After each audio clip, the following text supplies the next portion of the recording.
Welcome to English Grammar Spot. This lesson is about the gerund and the infinitive. In this lesson I'm going to show you what a gerund is, when to use a gerund, what an infinitive is, and when to use an infinitive. Now there's not a very case of either you use a gerund or you use an infinitive. The gerund and the infinitive are simply grammatical tools which we use to construct a sentence. So it's not a difference as in say, oh, here you use a past simple and there you use a present perfect. Now take a look at these sentences. Sailing around the world is an adventure. I can't afford to go on holiday this year. In the first sentence, sailing is what we call a gerund. In the second sentence, to go is what we call an infinitive.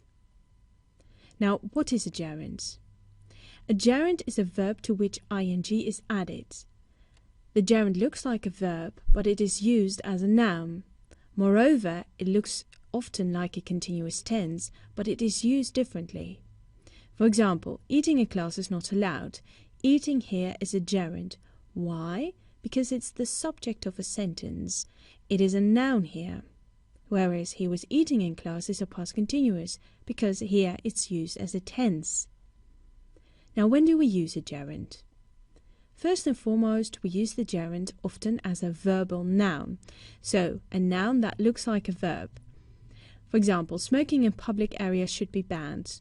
So we have the verb to smoke, we've added ing, so we've made it into a noun, and it takes the position of the subject here. He quit smoking cigars when he was 25. Again, we've taken the verb to smoke, added ing, making it a noun, and then put it in the place of the object. So here it has become a noun. We also use the gerund after certain verbs. So these are not all the verbs, but these are the most common ones. To admit, to avoid, to consider, to deny, to enjoy, to finish, to involve, to keep, to mean, to practice, to quit, to remember, to stop, to understand, and to waste. So, for instance, I have to admit going to the cinema is very nice, for instance. We also use the gerund after prepositions. Besides swimming, we didn't do much, so besides here is a preposition. Or, I'm thinking of quitting my job. Again, of is a preposition, so it is preceded by a gerund. He looked at her without saying a word, and again, without is a preposition. Now, what is an infinitive? The verb itself is an infinitive, and it can be preceded by to, so here we call it then a to infinitive, or simply the verb itself, and that is the general infinitive.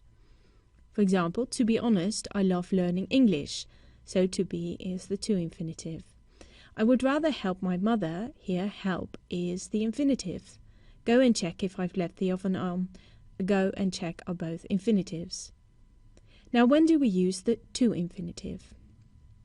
Certain verbs take the to infinitive. For example, these verbs are to appear, to arrange, to bother, to choose, to decide, to feel, to hope, to learn, to manage, to offer, to plan, to refuse, to seem, to tend, to volunteer, to wish. So these are the most common ones. These are not all.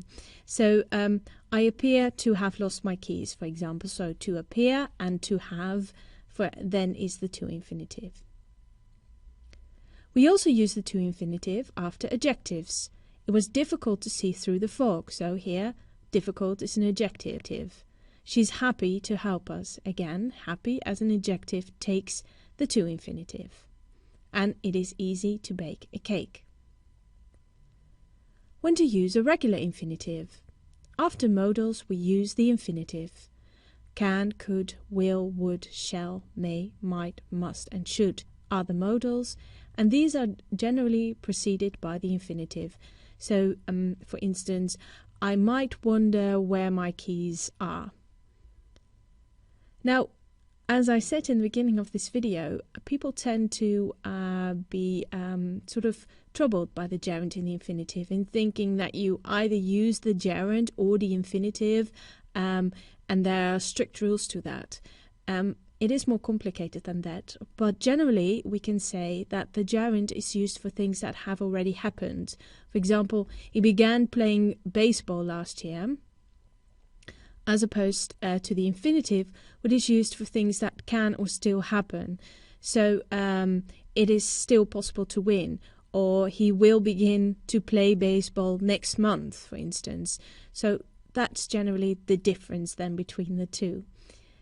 And many verbs can be preceded by both the gerund and the infinitive. For example, to allow, to begin, to continue, to forget, to hate, to love, to intend, to like, to mean, to need, to prefer, to remember, to start, to stop, to try, to want. So it is a tricky thing, the gerund and the infinitive, but luckily in most cases it doesn't really matter which you use, only if you are careful enough to apply the rules that I've just talked to you about. So, well, the best of luck. And for regular updates, please subscribe to youtube.com/EnglishGrammarSpot or go to www.englishgrammarspot.com.